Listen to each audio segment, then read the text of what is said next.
And now, weighing in out of the blue corner, Josh the Punk Thompson. 100%. And on the other mic, he weighs in from the red corner, Big John McCarthy. Well, hello. Big John is in Las Vegas and doing his command course, wrapping up his day. I know I'm late. But guess what? My sidekick here, Keto George, is going to be holding it down for Big John. And, we're going to come out here and deliver some great conversation pieces. Talking the UFC, obviously, and then we'll talk a little bit PFL. And then we'll talk Juan Archuleta's probably maybe even close to the knockout of the year. It's in that contender now. He put himself in that position. I didn't realize this. This guy has got so many world titles. He's got 4 world titles in 4 different weight classes in the King of the Cage. He's the former Rising champion. He's the former Bellator champion. He's now the Borroka champion. I know he's getting a little bit older in age, but I would like to see him get at least one opportunity or chance in the UFC to get this ball rolling, see what he can do at 135. He sets a fast pace. He's a grinder. He's always fun to watch fight. So I'd like to give him a little shout, man. Hopefully you get your chance, your opportunity. I think fighting and winning the Borroka title is a big deal over there in Las Vegas. We were right outside of Las Vegas in Laughlin. And great promotion that they have working. And I actually was calling the fights and was there. It was fun, man. I've worked for them a couple times. They got a good little thing going, man. I'm looking forward to seeing how much more publicity they can get and what they do and what they bring to the table. So it's good avenue for these fighters to go ahead and get some work in, and Cub Swanson was there. I saw Ryan Bader there. Joe Daddy Stevenson was there. Man, that's a lot of history right there. Him and I jumped in a photo together. I was like, dude, there's a lot of lightweight history in this thing. True story. Him and I were supposed to fight several times. Never came to fruition. We were supposed to fight in King of the Cage. That fight didn't come about. We were supposed to fight in the WC. That fight didn't come about.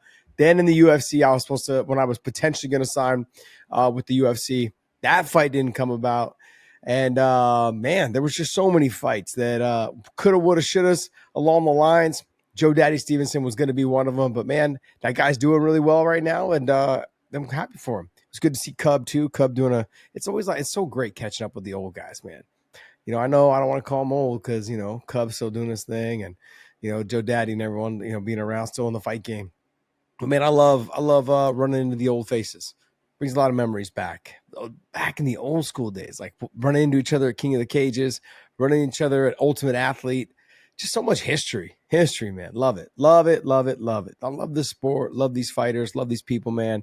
We've got a great little small niche of just good people. People don't give the fighters enough. We're too busy criticizing them and tearing them down and so forth and so on. But man, there's some good people in this sport. I love being around them. So before we get started, man, make sure you guys pick up your element. And the way you guys pick that up is use the link down below in the descriptions, and then we'll send you a bonus package with every purchase. And their lemonade salt is about to be discontinued for the summer, so make sure you guys pick that up as fast as you can. That right there is my favorite one. It's the packet. It does not come in the can, but it does come in the packet, so you can travel with it wherever you want on the plane. When you travel wherever in the car, like I take it with my kids in the car, and they love to drink it. So lemonade salt will be discontinued here soon. It was a summer special, I guess is what they were calling it. And so, but I love it, man. That's my favorite one, especially if you put it on ice. Awesome. Now, I know they got like the mango chili lime. That one's being used for a lot of margaritas. I can just tell you that. They'd be making the margaritas. Anyways. But yeah, so we use that on Taco Tuesday with margaritas. It's pretty nice too. That's pretty nice. But use that link down below in the descriptions, and that will send you a bonus package with every purchase. Don't miss out on that. But you know what, Keto? What did you think of the UFC fights? Honestly, my dad asked me the same question when I talked to him today. I feel like the very start of the card, it was very competitive. I was pretty entertained. But I don't know, those last 2 fights, they seem to drag a little bit, Yeah, look, when you get higher up into those rankings, a lot on the line, and I've said this before with the Jon Jones and Rashad Evans fight, there's so much at stake, a little bit of banter back and forth, a lot of trash talking by Jamal Hill. And Khalil Rountree just, not really for it. Just one of those things where Khalil knows that he's probably one fight away I know it's a weak division, the 205 pound, the heavyweight division, 185. 185 is actually stronger than the other 2 weight classes for once. And it being created, it's finally one of the stronger weight classes, especially over 205 and heavyweight right now. That being said, Khalil understands what's at stake. He had I wouldn't say a great performance yet, but he had a fun performance, I should say, when he fought Alex. Came up short, in that exchange, he was able to drop Alex. He was able to, show that he has something there. Coming off and beating Jamal Hill, former 205-pound champion. That makes a lot of sense for him to go ahead and just say, hey, I'm winning this fight. Just keep picking and choosing my shots. Don't take any chances. Jamal Hill is still dangerous. And if I'm able to connect with you, I know I'm going to put you down. And sure enough, he did that a couple times. And he had a great fight, man. I look, I'm not going to sit up here and criticize. There's been times where just even myself, and I tear myself down all the time about it. I should have dominated somebody. It didn't happen. And I kick myself in the ass. It should have been a better fight. I go back and I love Bobby Green. We've had Bobby on the podcast. But in that fight, I should have dominated Bobby Green. I should have. I didn't. And that's just the bottom line. I should have done more. I could have done more. There's been multiple times when I fought Jay-Z Cavalcante. There was moments in that fight. I should have dominated more of that fight. I didn't. Jay-Z was a freaking stud, strong as hell, big power. So there was a little more for being concerned, but I should have won. I should have dominated more of those fights, and I didn't. In this fight, he was winning the fight. I felt like he had the fight under control. Sure, Jamal Hill is very dangerous. But in this situation, I think Khalil just understood, like, I'm winning this fight. I don't need to take any more chances. If anything, Jamal Hill needs to be the one taking chances. I've chewed up his leg. I've dropped him. I'm the one dictating the pace of this fight. I don't need to do anything and take myself out of position. I know what's at stake. Maybe one more win gets me to another title shot of whoever that is. And I think, look, let's be honest. Ankalaev, he can wrestle. But not Jamal Hill, but Khalil Rountree's got some pop in his punches, man. And it would be just fun to watch. To me, I think, you've got to bring somebody with Khalil Rountree's power against someone like an Ankalaev could make him respect him. Now we saw it wasn't a fantastic fight with Alex and Ankalaev, but I think, look, Khalil, he will bring the dog out of people. And he'll make them fight. And I know in this situation, like I said, there's a lot at stake. And I think even Khalil Rountree said, I was having a hard time getting a read on you. You're kind of funky. You're kind of all over the place, and those guys are difficult sometimes to deal with. And so that can also throw you off. But I thought overall, Khalil Rountree had a good performance. I'm trying to keep all this positive right now. Jamal Hill, he seems like after winning the title, he can't buy a win right now. But that being said, he still has talent. He just, for some reason, I feel like he is physically looking in worse and worse shape every time he gets inside there. And that's not a dig at him, but he looked really just kind of, he had the cardio to go the 5 rounds. He had the cardio to push, and he just could have done more, but he just wasn't pulling the trigger. When you're losing that fight, you've got to be the one that gets off. You got to be the one that tries to take over and switch the momentum in your direction. He never, in any part of that fight, tried to do that. And Khalil Rountree, I felt like just walked away with the fight. The leg kicks had a lot to do with it. Had Khalil fighting in a different type of way, having to switch stances, having to fight an unorthodox style on the stand-up that he's just not used to. And Rountree knew that.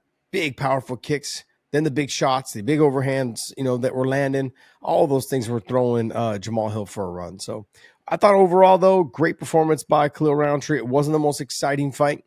But at the end of the day, I tell everybody this, and everyone that criticized John Fitch for all those years, and even GSP as he just was racking up wins and collecting checks, man, winning solves everything. Just keep winning. Keep winning, man. Keep collecting those checks and keep winning, because that's what it comes down to. What was your perspective on the fight itself, though? The fight itself, obviously Khalil did all the right stuff. Like he was clearly winning. He even said it after, you could hear it a little bit. He said, like, why risk it? Like, I didn't want to risk it. Like, and yeah, it would be fun to watch them stand there like Max Holloway and Justin Gaethje, and that might have been Jamal's only chance of winning. Yeah, but it's not. It's a sport. It's a sport, and there's a lot on the line. You're feeding your family. You might feed generations of your family with certain wins. So it's you have to remember, though, that the difference between championship money and number 1, number 2, number 3 contender money, it really just is based on where you're at in your contract, on how well you do when you're at that top. Like, if you negotiated an 8-fight deal and now you're the number 1 guy at fight 2 or 3, you've got 5 or 6 more fights before they even start thinking about renegotiating because they got you at a low number. And now you're beating these top ranked guys and they're paying you peanuts on the dollar. So what you got to be thinking is, right now, I think because Jamal was a former champion, he's probably collecting a little bit more of a check. Khalil Rountree never been champion, so he's never seen that championship money. He never got paid, for those bigger purses. I mean, I'm sure he's making decent money, but I mean, the difference between being champion and making pay-per-view numbers or just being champion and making that extra money, saying like $1 million or 1.2 or 1.4, whatever it is, on being the main event and being a former champion versus being the number 2 or number 4 or number 5 fighter and only making probably 150 and 150. So you're making 300,000 for the win. That's a lot. That's a big difference. That's a jump in pay. And look, one fight sets you right back to the 150 or the 155 or the 185, 175, whatever it is. So that's a big deal. So I understand where Khalil Rountree's coming from, knowing that he was winning the fight, knowing Jamal Hill is dangerous at any point in that fight, could put his lights out. Jamal's got some speed. I felt Khalil was just a little bit more explosive, but Jamal had moments where he could have touched him up a little bit more and wasn't able to connect well enough. But good performance by Khalil Rountree. Rafael Fiziev and Ignacio Bahamondes. I think, people expected more out of the fight. But Fiziev and having to deal with that body style, it becomes a problem. Bahamondes being long and lanky and it's always very difficult to deal with someone like that. I was a little concerned with the way that Bahamondes fought Fiziev. And even the commentary said the same thing that I was kind of thinking. Like, Bahamondes is trying to get into the clinch or into that phone booth to fight him. Like, why are you trying to do that? Stay long with the head kick, stay long with the calf kick, go inside, outside on the leg. Use your long range 1-2. Bahamondes was just trying to touch him with the 1-2 instead of adding the 3 and the 4. That, and later on, they looked like they were having a sparring match. And having that sparring match is like no fighter really starts to take control of the fight. And when you leave it in the judges, you just never know what's going to happen. And so in this type of fight, I was more like expected more out of the fight. I thought this would be probably the most exciting fight on the card. I really did. It just didn't live up to it. And so bottom line is going to go back to the drawing board, make some adjustments. He's still young, very marketable, by the way. Very marketable, by the way. Fiziev, he's not getting up there in age, but he's no spring chicken, you know what I mean? So, but he's still fun to watch fight. With him, for him, like he was saying, it just feels good to be back in the win column. Yeah. And after losing, Gaethje, I think he lost his 2 before that as well. Like 3 in a row is very difficult. Mentally, it just taxes you. It wears on you. And I think for him to get a win against the young guy, because him being matched up against the young guy, the UFC's going, all right, this is like sink or swim. You lose to this guy, we're just not going to write you off, but we're going to have you just be kind of the gatekeeper now. Sure, you're a tough fighter. You're fun to watch, but we're in Azerbaijan. You should be winning and dominating these fights in this position here. And if we put you in, in Azerbaijan, where you were the first UFC fighter from Azerbaijan to be signed by us and fight for us, that's a big deal. And so we have you in the co-main event. You didn't win in impressive fashion, but look, you got the win. That's all that matters right now. People don't realize there's a lot of pressure involved in fighting in your hometown or fighting in your home country, those kind of things. Yeah, I definitely feel like Fiziev, he is perpetually one big win away from being in that title contention. Yeah. And it's like, his last 3 he came up short, but 2 of them were against the highlight reel, and one of them was against Mateus Gamrot. So it's like you're not getting any type of easy matchup. So no. But this one did seem more of you're in your hometown.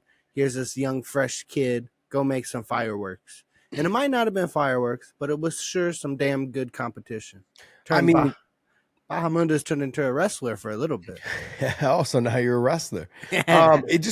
What I got from it, though, was Bahamondes, the moment, it seemed like it got him a little bit. I think Fiziev also was commanding the respect, the body shots, the heavy shots. And anytime Bahamondes was throwing the long-range strike and he was having a little bit more success is when he tried to rush in and get him into a phone booth. I don't know why he was trying to fight him in that position. He was getting hit with some big shots. And so that being said, I think, it just kind of, for the judge, is like, hey, you're the stand-up guy. Not that they judge things like that, but like you went from being the stand-up guy to now all of a sudden you're changing your game plan. they're not supposed to look at it that way, but that's what went through my mind is like, okay, the striking's not working for you. So now you're changing it and going to the grappling, which is smart. But you also didn't have a lot of success in the grappling area either. And so, but Fiziev, I expected more a little bit out of him, but look, I always enjoy watching him fight, man. And like I said, it's going to be it's difficult to fight when you've lost 3 in a row.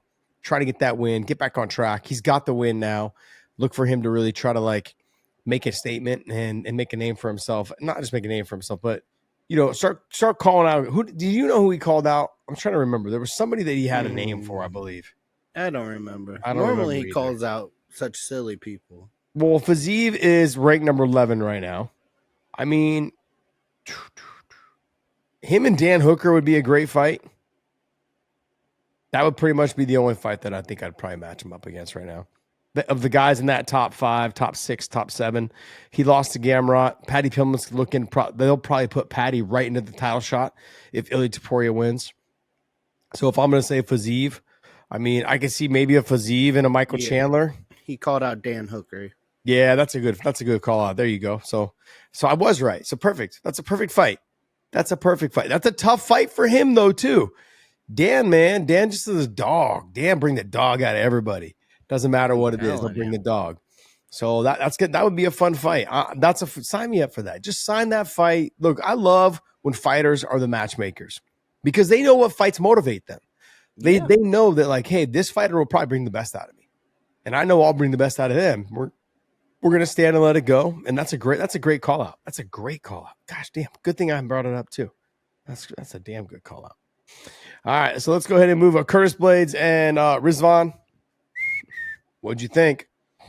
Well, it looked like I was in there fighting Curtis Blaydes visually. But man, I thought Curtis would have been able to get that man down a little bit easier. That big boy had some hips on him. Yeah, they don't lie either. But I wonder what the ladies say about them hips. I'm telling you.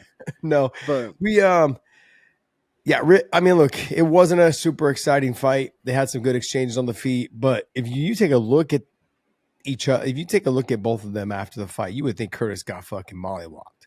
His face got marked up. He was struggling. But I'll go back to this, and I've had experiences with this as well as a fighter, and I've had friends that have had a lot of experiences this way. Cain Velasquez being one of them. When you fight outside of your country, it is not easy. You show up, most of the time they don't get in until Sunday, maybe Monday. That's not enough time to get acclimated. It really isn't. Cain Velasquez went out 2.5 weeks before he fought Verdum in Mexico City. No way. And I know the altitude is a huge deal there, but he didn't have time. I went out 10 days before I fought Caligiuri in Dream. Wasn't enough time. I was just getting into my sleep pattern like the day before, like right before weigh-ins. The only reason why I think I was able to get on my sleep pattern there, which is strange because as I traveled for Bellator, my sleep pattern came like day 1 or day 2. I was on track. Boom, boom, boom, which is strange. But when I was a fighter, I don't know what it was. It was because of the last 10 weeks. My camps it was so structured. Wake up at this time, eat breakfast this time. But then when I traveled, I couldn't get it on track. And Forrest Griffin talked about this all the time, about how it's so difficult. He never wanted to fight outside of Vegas because he's like, I hate it. And then when he did go to Brazil and fought Anderson Silva, he got fucking touched up. He's like, yeah, fuck that. I'm never doing this again. Yeah. I mean, it was so bad that I guess from what I understand, he got a flight back. He flew back on the private jet with Dana and Lorenzo and them. He's like, I'd never want to fight in another state. Just only in Vegas. I fucking hate this. So, it's like you go over there and you lose the way you lose, right? To Anderson Silva at 205, and you're like, this is garbage. This is why I don't fucking fight out of my own hometown. So I understood it. I get it. Yeah. But yeah, I didn't expect this fight was not a very exciting fight. Didn't have really a whole lot to it. Split decision.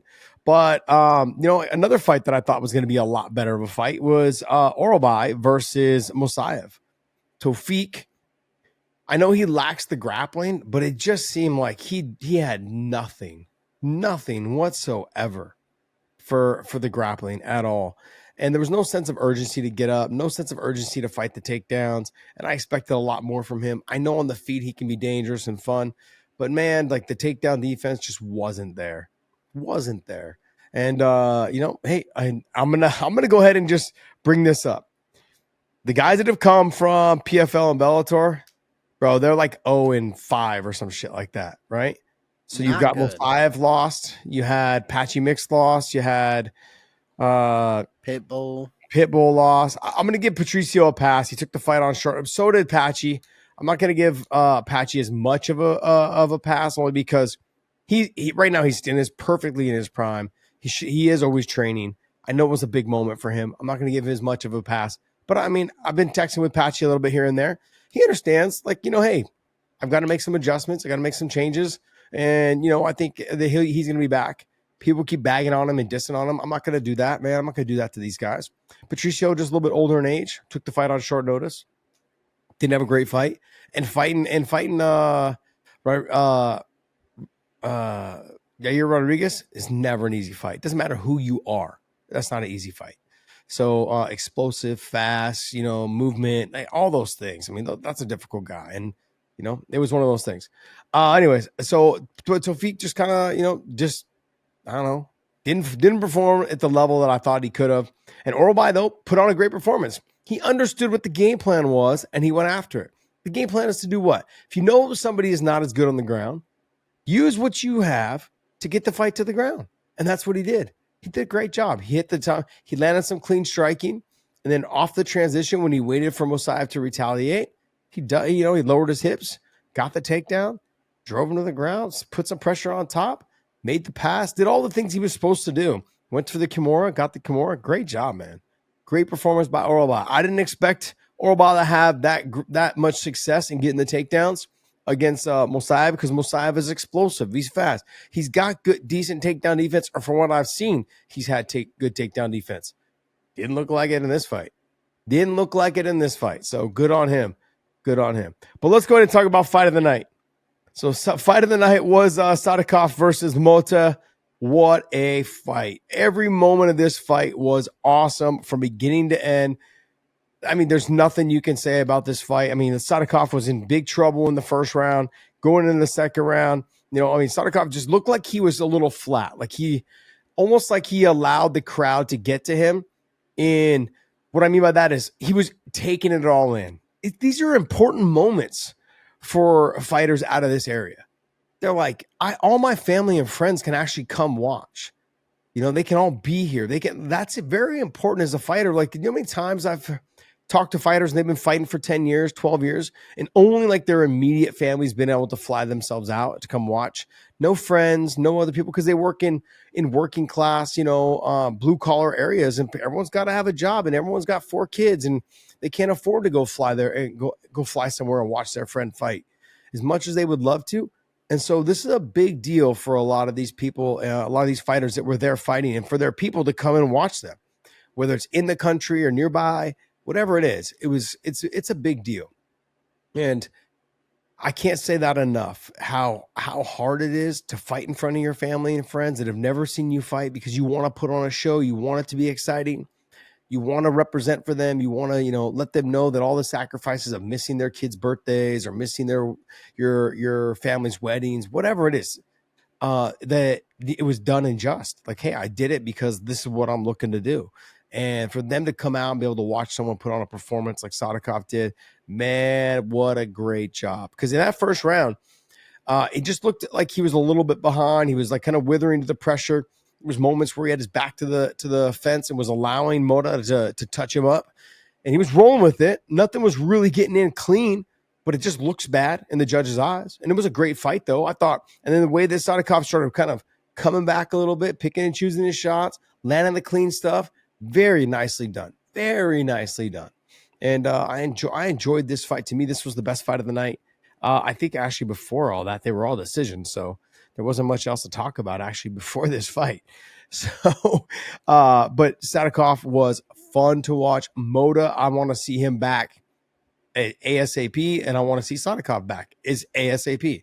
Both of these guys were fantastic. Fantastic fight. So, hey, that's going to wrap up our UFC talk, and we're going to jump right into the PFL. But before we do that, make sure you guys join us over at OnlyFans on Tuesday night lives. We do an OnlyFans across all platforms, but we're mainly on OnlyFans. We take questions from OnlyFans first before we take questions from anyone else. We also have a member count on our YouTube channel. So if you want to join and be a member on a YouTube channel, you guys can do that as well. It's $4.99 for bonus packages and things and giveaways that we give for the $4.99 membership. We do a $1.99 membership as well. Where we actually just get to your guys' questions first in the super chats, as well as just questions if you guys are members. We've got a great group of people in our member count too that are actually freaking regulating our comments. They're so fun, dude. They love to just talk trash to everybody else that's in there, and I love it because they get a little banter going on and they have some fun with it. So make sure you guys hit us up and become a member of the Weighing In Podcast. So I want to thank you guys so much for continuing to support us across all platforms. On Tuesday Night Live, we are on OnlyFans. We take fans from our OnlyFans channel. It is free. Doesn't cost money to subscribe to us over there, so go ahead and do that. Let's go ahead and jump into the PFL, man. Let's talk about that fight card. And we'll start up there at the top. What do you think? We have Gadzi Rabadanov versus Kevin Lee. Yeah, I mean, it breaks my heart seeing Kevin Lee in this kind of situation. I saw something that he made a statement himself where he said, my legs just can't really take the punches like they used to. And then he has to really think about his future. But, I mean, he went in there with, one of the best PFL has to offer right now. So, you can't knock the man for trying. Yeah, I mean, no, I'm not knocking him at all, man. And look, and if you guys go back in history and on our podcast, I had huge expectations for Kevin Lee.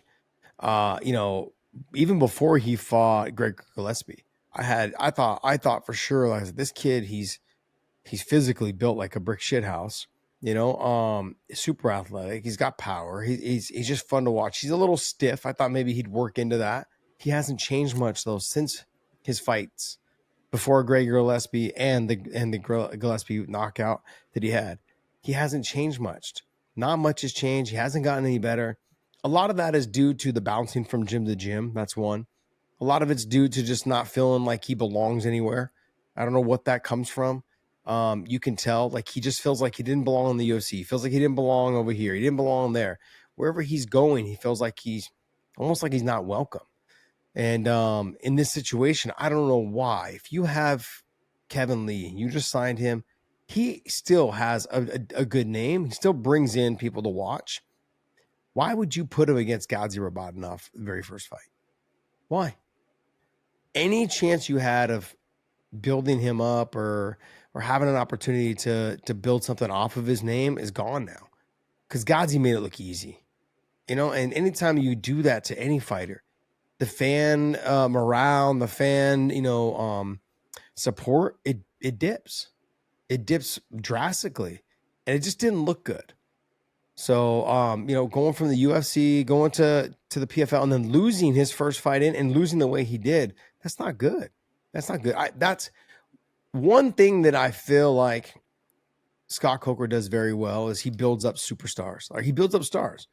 He knew that, like, if I sign someone like a Kevin Lee, no, man, I'm going to give you guys that I know two or three, and he'll structure your contract to say, hey, this is what you're going to make to fight these level guys.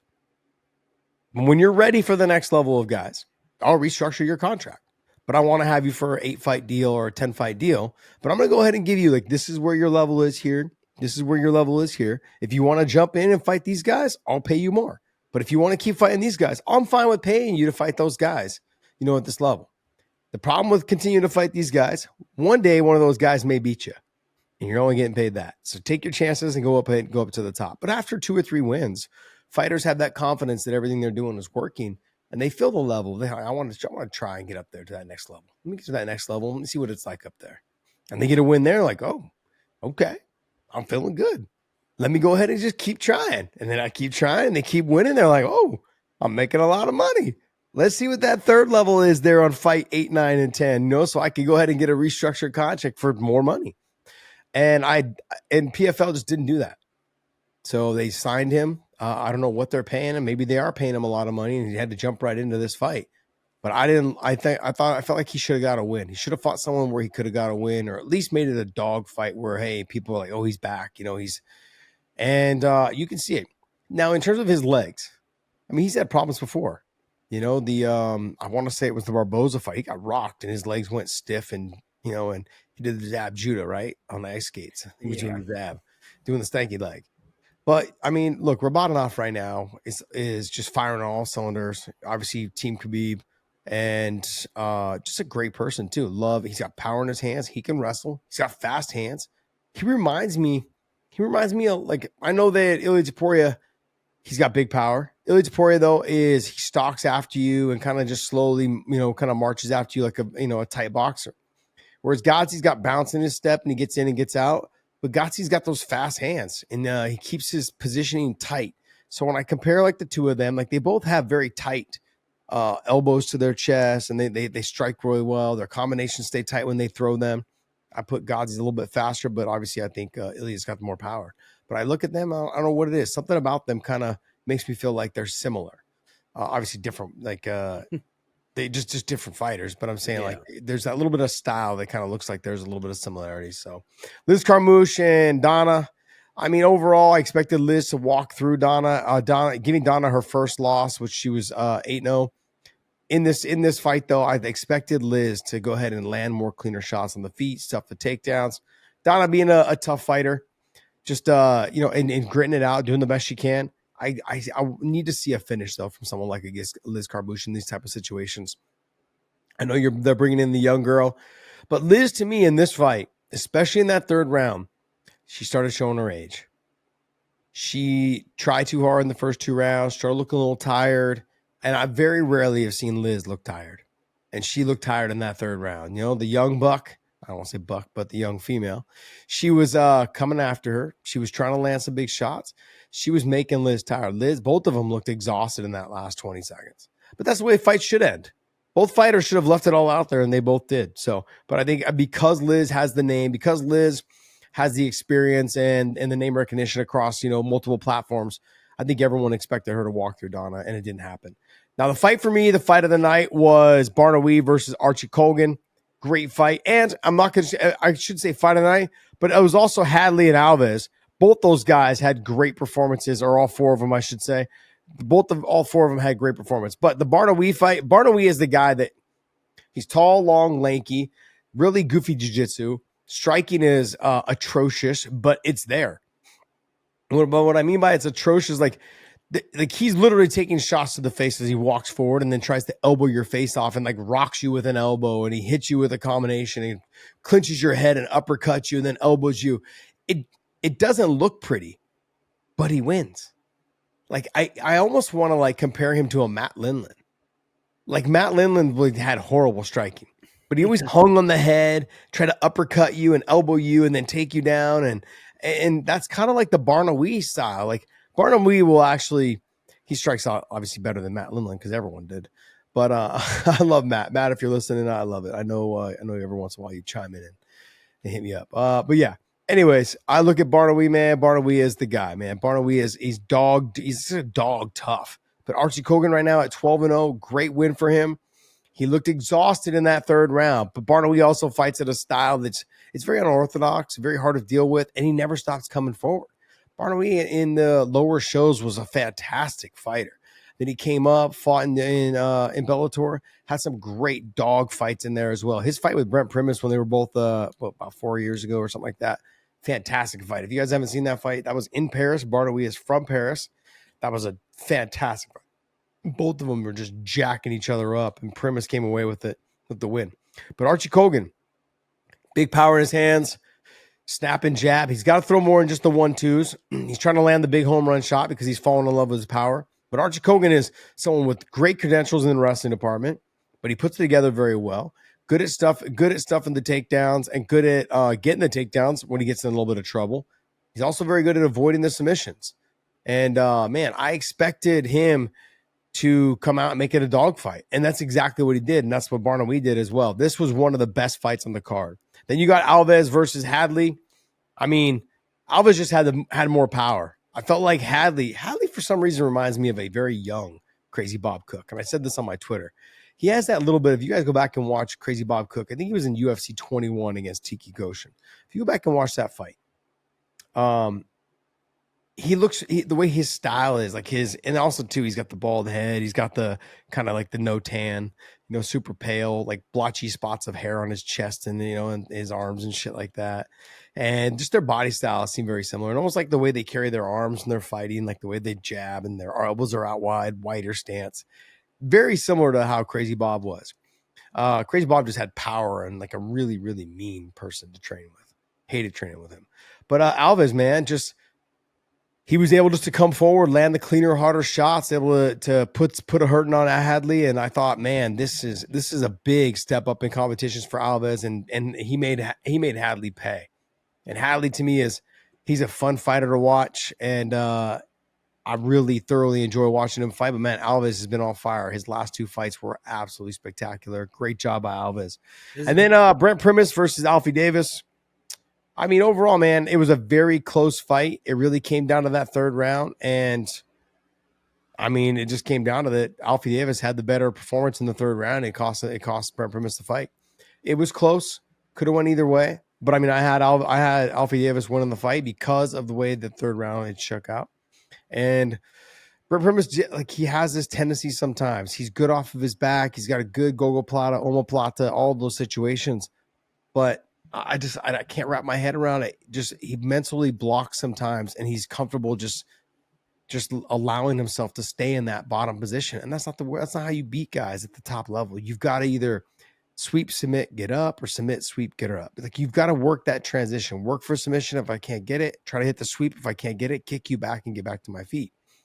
You can go the other way. You can go sweep, or you can go sweep. If I can't sweep you, I try to attack the submission right off of the sweep. And if I can't get it, I put my feet on your hips or on your chest, and I kick you back and get back to my feet. There's like little transitions that you guys should hit, or people should hit, to get themselves back to their feet. It's never easy. I know that. I'm speaking from experience. Like, these are the ways that you have successes to create scrambles.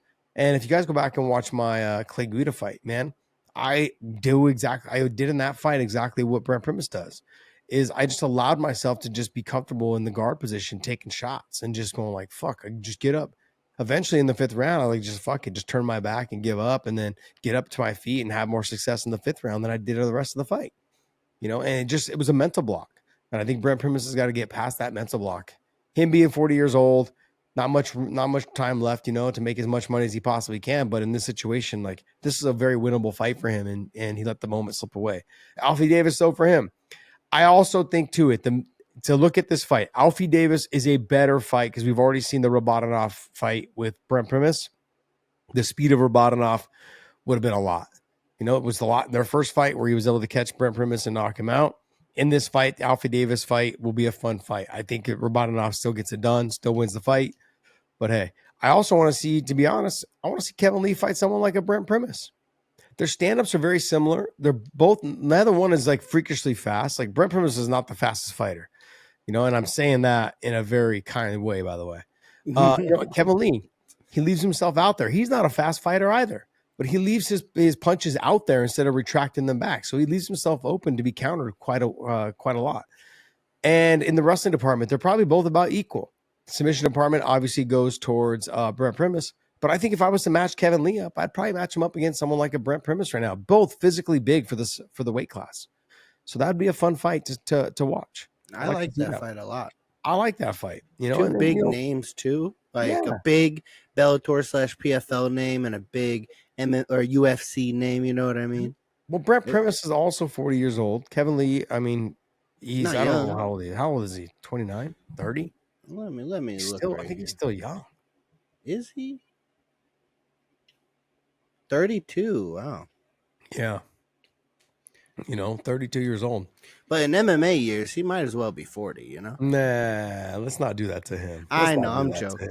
I'm friends with Gregor Gillespie. When I first came out here, he would message me a lot and give me his phone number to talk to him. So shout out Gregor. My bud. Man.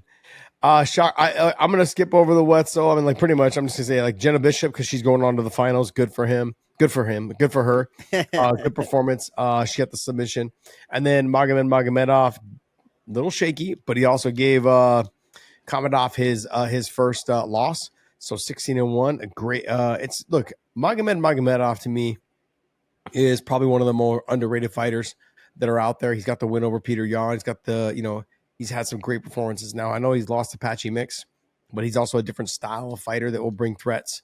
He trains, he's done some training with Umar. He's, obviously trains with Zabit. Zabit's like his number one training partner, which apparently he might be coming back, and that'd be awesome. And Hassan, Zabit's brother, that's like their main training partners is Magomedov. So look for him to maybe start making some splashes in other areas. Maybe he fights out his contract and you see him over in the UFC at 135 pounds. There's so much talent out there. To me, it's still the most stacked division right now in the sport. And I'd like to see him eventually make his way over there and see what he can do at 135 pounds in the UFC. That's going to go ahead and wrap us on the PFL talk. And hopefully you guys enjoyed that conversation. Let's get into some news, man. Let's talk some news there, Georgie Porgy. All right. Well, a little bit before the news, I want to talk about a couple fights from the BKFC card. We had the old legend Andrei Arlovsky pick up the dub. He might have a trilogy fight lined up with Ben Rothwell. That would be pretty cool. Yeah, I mean, I'm down to see that. I mean, look, and for me, you guys, there's a lot of, I guess, I saw there was a lot of criticism online, like, oh, why is this fucking guy still fighting? Because he can still win. And I'm sorry, but I know with the BKFC, they pay a fucking ton of money. So, I mean, he probably made 1.2, 1.4 million for that fight. He deserves every dime of that. Yeah, he got the win.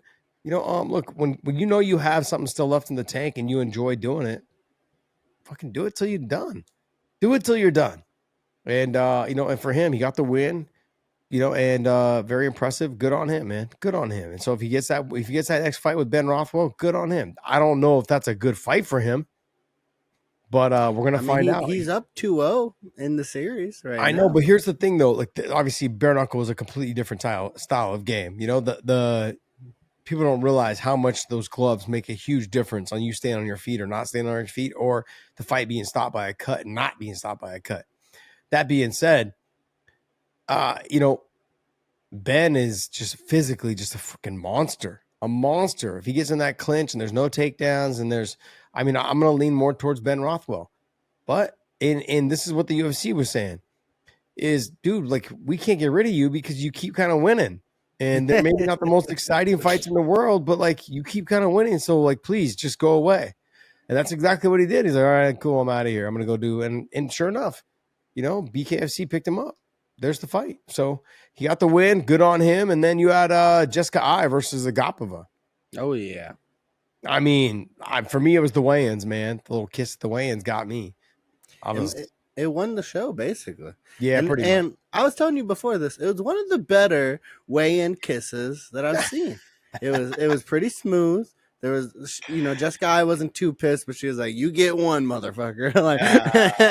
Which is pretty there's nice. There's that big. They got two big black guys that are inside the. I think they're inside the in the ring. One of them kisses the other, and then he just knocks him out. Yeah, I'm like, damn. Like, what were you thinking? You guys are both face to face, about to fight, and you kiss him, and then he knocks you out. Like, okay, fight's over, DQ. Like, you did all that work for nothing. Well, I'd be a little pissed too, but still. I've never been angry enough to look a man in his eyes and kiss him, Yeah. No. Like, that's not never where my actually head goes. crossed my mind. Never. In my head, I'd probably be like, I hope my breath doesn't smell right now because I want to be intimidating, That's what I would think. Oh, shit. I'd be like, no. Yeah, it's never crossed my mind, man. I'm like, you're standing face to face with someone. I never thought about like reaching over and going.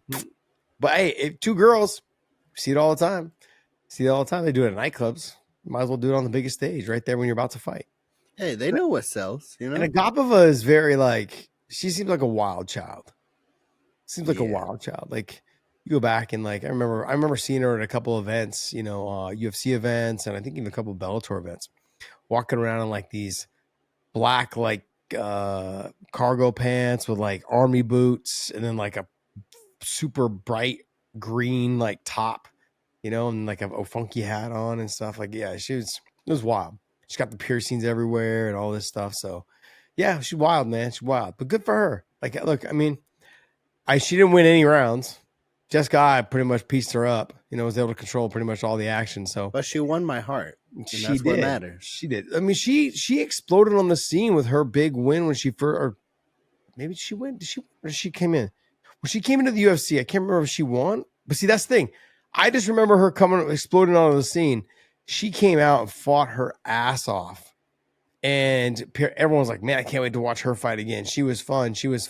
And then she just lost, started losing. I think a lot of people had higher expectations for her, but.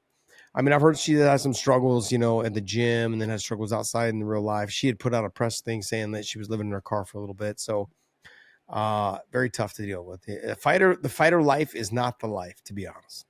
So if you're thinking about doing it, you better be all in, not halfway in. You can't be out there partying. You got to take that new lifestyle. You might want to move to Dagestan 2-3 years. All right, what else you got for us, Keto? All right, so in huge UFC earth-shattering news, Jon Jones has announced his retirement at least to Dana White. He announced it to us a while ago, but Dana White has made it official after the fights this Saturday. He said Jon Jones called him up and said he retired. He also had to say on the matter that apparently he had the Aspinall Jon Jones fight done. It was set. It was sealed, delivered, signed, sealed, delivered. I'm yours. But it didn't happen. Jon just, they don't know if it was during the Thailand trip or, there's also news coming out of Jon Jones having a little bit more legal trouble with a hit and run. So they don't know. Even Dana White mentioned that. He said, I don't know if it's that. I don't know what it is. But them Thailand lady boys got him convinced to move back to Thailand. Come on over, baby boy. That's the wrong kind of heavyweight sparring, Just stay over here. No, look, I don't think anyone knows what's going through Jon's mind. Everyone wants to look. You're gonna hear a lot of people say that he's afraid of Tom Aspinall, that he ducked Tom Aspinall.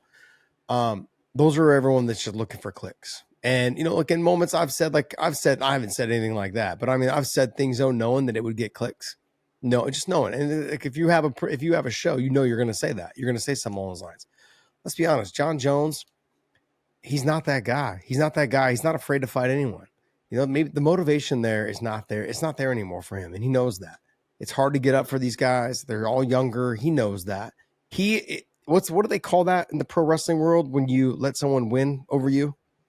Oh, you put him over. Yeah, you put him over.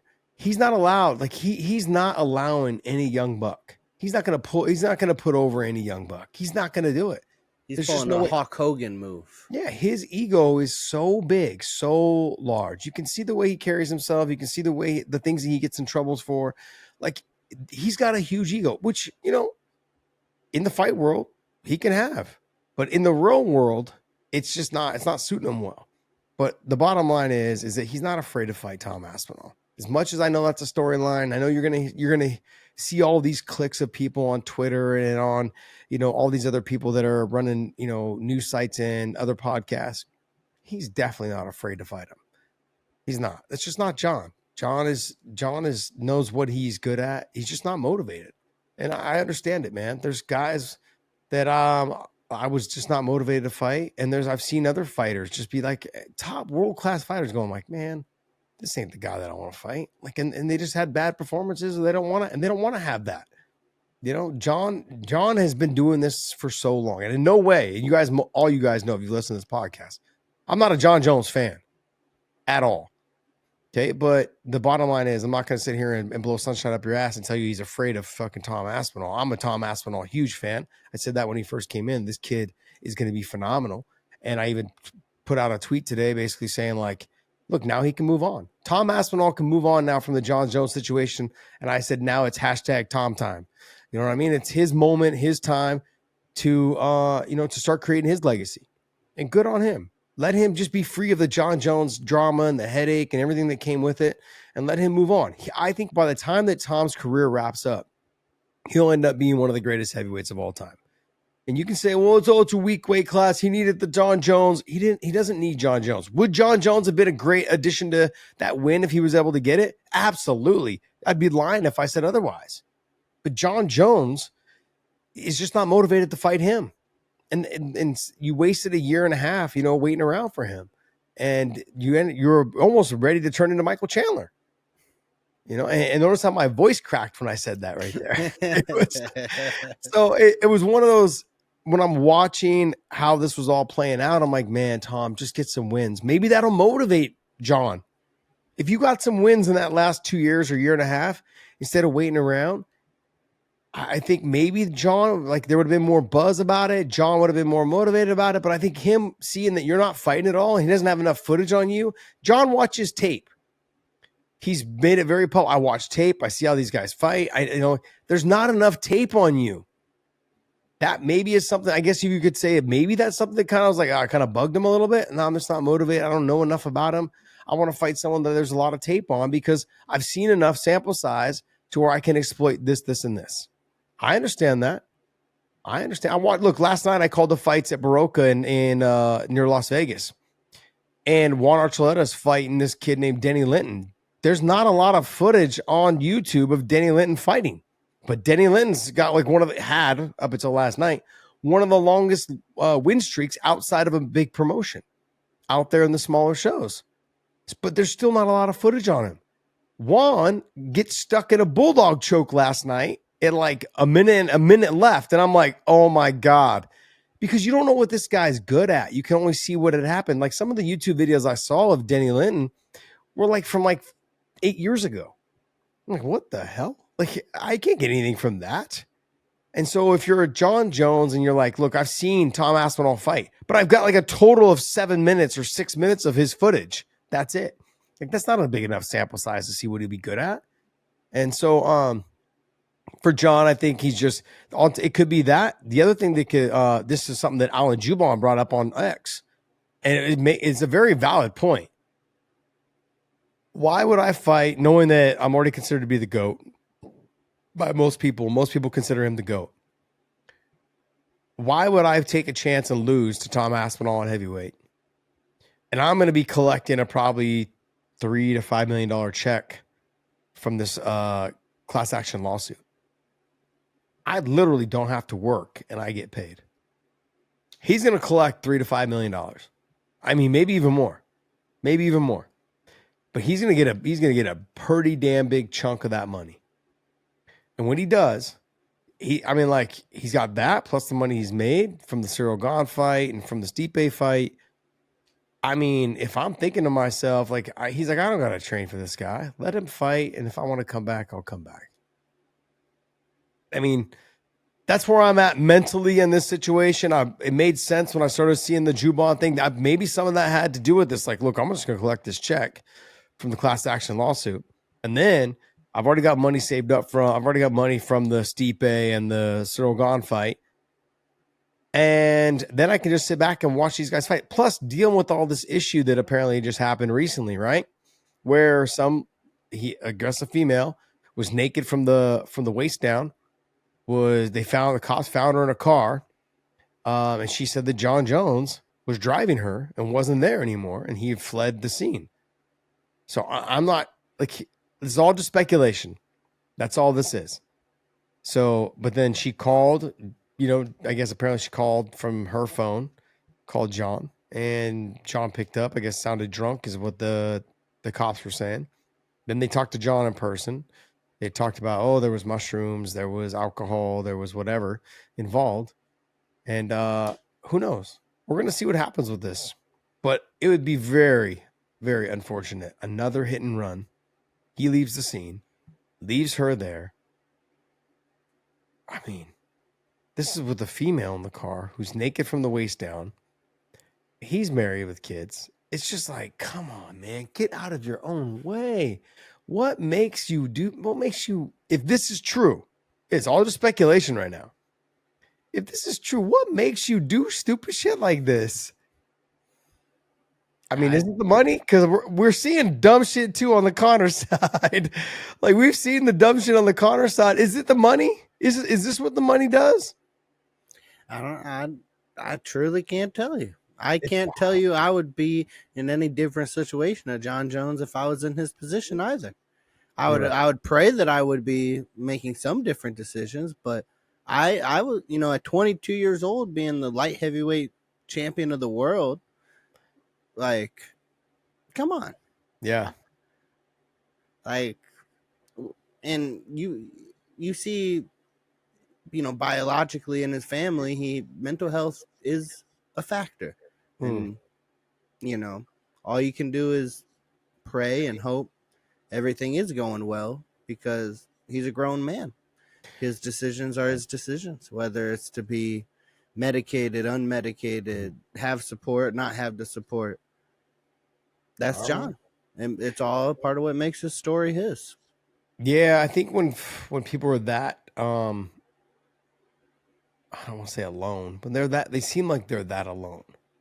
There's a lot going on. He's got a lot of inner demons that he doesn't know how to deal with, and I don't know what it comes from, but he's got something going on. And but you still can't deny his talent, his ability. That doesn't make what he's doing outside the cage right. I'm not trying to justify him. Trust me, I'm not. But hey, it is what it is. Is he going to go down as probably being the GOAT or the greatest of all time? Yeah, people are going to sit here and say, well, no, he can't be the GOAT now because he ducked Tom Aspinall. Doesn't mean shit. Because here's the thing. And I've said this before about everybody else. Every other fighter that they've always said should fight one more. There's always going to be the next guy to fight. It doesn't matter. If he beats Tom Aspinall, there'll be one more person for him to fight. They'll make it up. Boy, he never fought Francis Ngannou. And there'll be this whole talk about Francis coming back to the UFC, or them fighting PFL and UFC crossing, and there'll be all that. That'll be drug out forever. There's always going to be one more person for him to fight. Doesn't matter who it is. It just doesn't matter. So if he wants to walk away now, let him walk away. Good. Now we can move on to the hashtag Tom time. This is his moment, his time to create his own legacy. I'm looking forward to that. I'm glad that we're moving on from the Jon Jones era. I'm not trying to be disrespectful at all, but it just hasn't been graceful this last 3 years. It's been a disaster in the heavyweight division. Everyone was excited for him to come to the heavyweight division, see what he could do, dominate. Well, he chose a kickboxer. He fought Cyril Gane for the interim title, or for the title, or whatever it was, the vacant title. And then he turned around and then he fought, a 42-year-old Stipe. And he waited for Stipe. That's the worst part. He could have fought Tom, and instead he decided to wait for Stipe. Stipe would have still fought him after he fought Tom. It was just a mess. He took the cash and he's running. He'll take the next $5, $6, $8 million from the settlement, and he'll just be cashing out. And hopefully this whole settlement thing with, if this is all speculation with the car crash, it doesn't bite him in the ass. You got to pay that too. So who knows? Sadly though, one day his kids are going to read the newspaper, and that's going to suck. So we'll see what happens. I'm not going to sit up here and speculate anymore, but that sucks. Sucks that it all happened this way, but good for Tom Aspinall. It's your moment, your time. Everyone move on. All the sports writers, everyone else, move on, man. It's done. The announcement's been done. Move on. If he wants to come back, he'll come back. If he wants to. But let's move on. Let's move the sport forward. That's what we need to do. Definitely. But while speaking of controversial figures in the MMA world, our good old friend Conor McGregor, when he was in Ibiza recently, punched a man, dropped him to the floor, caught on camera, uploaded by The Sun, a UK press. Didn't seem to have much repercussions from it. Shocker, I know. But, man, these guys just can't stay out of trouble, huh? I mean, look, it seems like when there's drugs involved, and if there's mushrooms, which is strange to me because mushrooms aren't a really violent drug, by the way. There's got to be some alcohol mixed in there, whatever it is on the Jon Jones side, but it wasn't violence. It was just stupidity of driving, if this is the case with the Jon Jones situation. The Conor situation, I mean, he's been plagued with the accusations of cocaine and all the other stuff. So that being said, I can see that. Violence, cocaine brings the violence. And so if that's what you choose to do, that's what you choose to do. You put yourself in these situations, and it happens, man. I mean, there won't be any repercussions. It's in Ibiza. the kid said something, like, Conor was like, looked like he was on a stage or something on a platform, and the kid wasn't. What'd you think was going to happen? Like, he didn't like what you had to say, he was going to, yeah. I mean, he was literally on the red carpet, started swinging at MGK. I mean, you think some guy in a nightclub at Ibiza is going to bother? Like, no, I'm gonna take my shots at you too. I mean, I wonder. I would like to do a tally of how much money he's paid out, not just in lawyer fees, but like to actual people that he's punched or slapped or hit or whatever. I wonder what it is, and how are you still having these problems worth $500-600 million? Yeah, that's like, it's why wild. are you putting yourself in these positions? That's the other thing I want to know. Like, you have young kids at home. You've got a beautiful wife. I mean, I don't know if they're officially married yet, but like, why? Why are you putting yourself in these positions? It's. I mean, I understand like the red carpet situation. I don't understand why he swung at him, but I understand like you're going to be on the red carpet for a reason. You're one of those guys, right? But you're at a nightclub. You're in your mid-30s. Like, I mean, it's okay to be there for a special event, but like not a party you're throwing. Like, you go to other people's parties when they're at nightclubs. Yeah. You don't ever, like, those days of hosting those parties are fucking done. Like, once you hit the mid-30s, like, yeah, I'm not hosting a party. Not at a nightclub.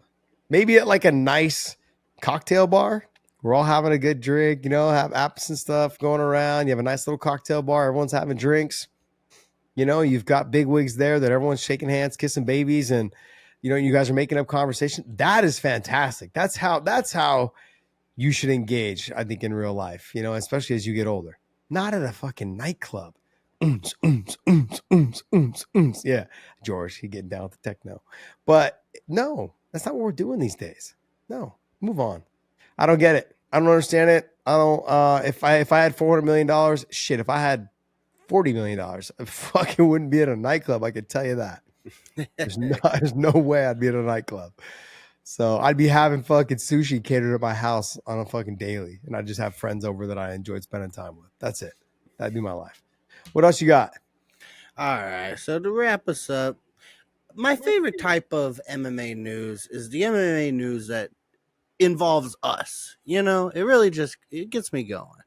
Recently, a little man by the name of Josh Thompson tweeted out at Nate Diaz calling for a fist fight, a sanctioned fist fight. But you want to scrap? I want to hear your case. I want you to go. I want you to pretend you're at WrestleMania.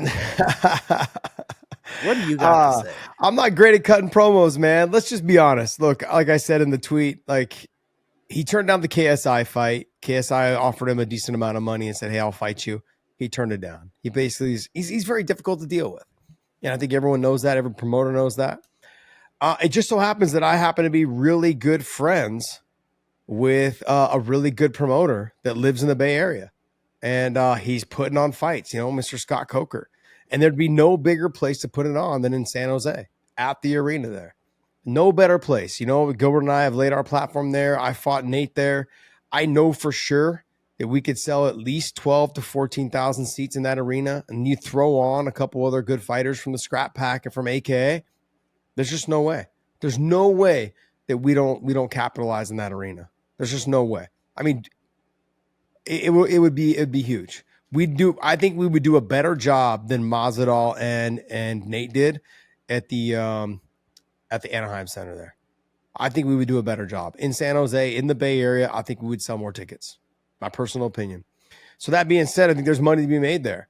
And everyone's like, "Oh, well, you're doing this because you need money." No, actually, I'm getting money from the UFC settlement. So no, I don't need money. I'm in that Jon Jones position right now where I'm like, I really don't need it. I'm okay. So no, that. And then it really just comes down to a couple things.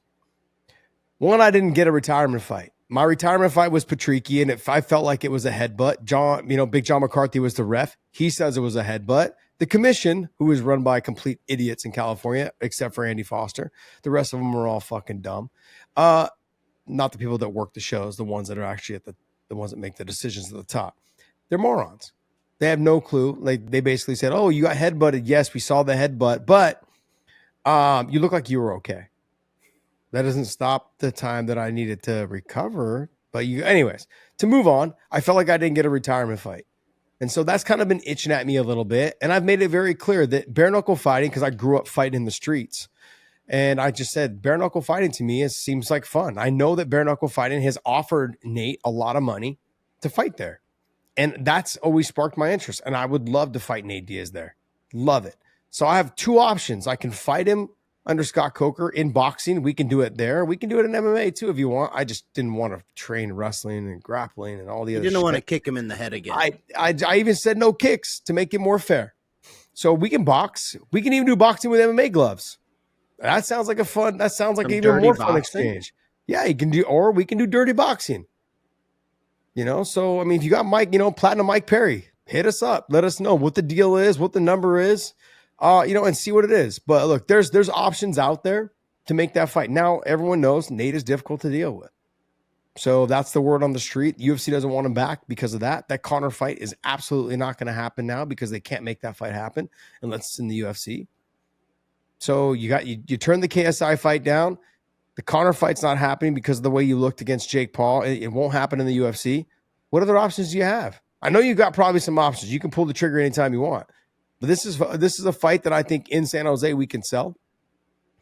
Or we can do bare knuckle. Because look, California is allowing bare knuckle boxing now. So we can do bare knuckle boxing in California as well.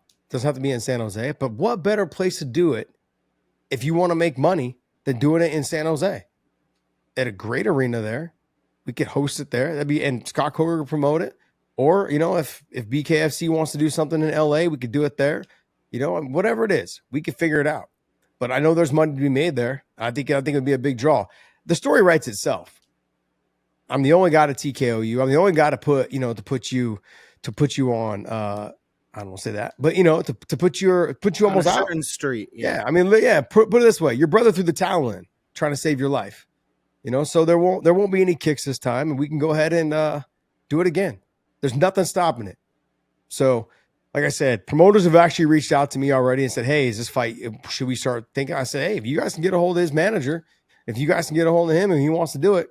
The other fight that I would consider would be Anthony Pettis, man. Him and I were supposed to fight for the UFC title. It was supposed to happen in Sacramento.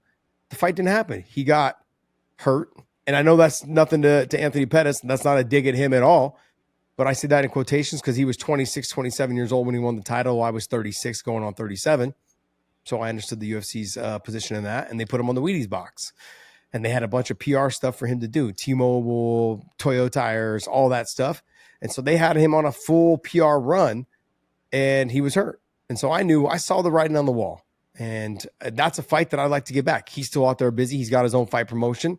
Obviously, I think doing it in another fight promotion to make more money would be beneficial, but that's an option. Those are the two guys I think that I would like to if I'm going to have a retirement fight. I respect both of them. I got nothing but respect for Nate. Got nothing but respect for Anthony Pettis. But I think it'd be a great fight. And people were like, hey, just a couple weeks ago, you said you don't want to fight anymore. You want to do this.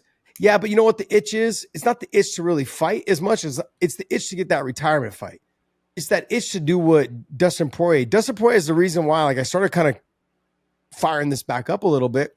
He wanted his retirement fight to be in New Orleans. He wanted to have his retirement fight. He's like, no, I only want to fight legends. He called his shot. That made me start thinking like, okay, well, who do I want to fight? Because I know I can get myself in shape, within I'd say a 12 to 15 week period in a good enough shape to go ahead and box you for 8 to 12, or not 12, but probably 8 rounds. 10 would be a little rough. It would be a little rough. But, and if you want to do some sort of other, anything else, we could do that too. But I think that option is there. For BKFC, if it happens, or Scott Coker just picks it up. But I know, like I said, I've had promoters reach out to me and ask, like, hey, are you serious? And I'm like, yeah. Bloody Elbow came out and did an article on it. And there seemed like there was a little interest there in having conversations with it. But we'll see, man. We'll see if they put up or shut up. It'd be nice just to see if we can get something going. Either one of those guys. Nothing respect for both of them, but let's go ahead and touch it up. Finish it up. I like it. I will offer whatever services I can to make this happen. If you need me to open the prelims, I'll go out there and scrap anyone for you, Josh. No, we might have to do it, man. It might not look as pretty as your fight, but Keto George versus Podcast Dave. Hey, it's possible. It's possible. It's possible. It's possible. That'd be hilarious. Hilarious. Oh, man. Well, is that our show for today? Yeah, that about covers what I got for us, unless you can think of anything you want to Nah. discuss. Hey, guys, thanks for riding and dying with me, man. I know that Big John wasn't here today. I know a lot of you guys are Big John fans and not Josh Thompson fans, but it's okay, as I'm out here being a salt dealer. Woo. Yeah, look at that. Salt dealer. Anyways, I'm a salt dealer, and you guys know what I deal is I deal in the LMNT. Right here, LMNT. 1,000 milligrams of sodium, 200 milligrams of potassium, and 60 milligrams of magnesium. Use the link down below in the descriptions. They will send you a free bonus package with every purchase. And join us over at OnlyFans Tuesday night lives. We do every Tuesday night. We do a live show, and we are available there on OnlyFans as well as across all the other platforms. But the questions that come in on OnlyFans get priority alongside our questions of our members that are on our YouTube channel. So make sure you subscribe to us on our YouTube channel. Hit that thumbs up. Hit the little bell for notification.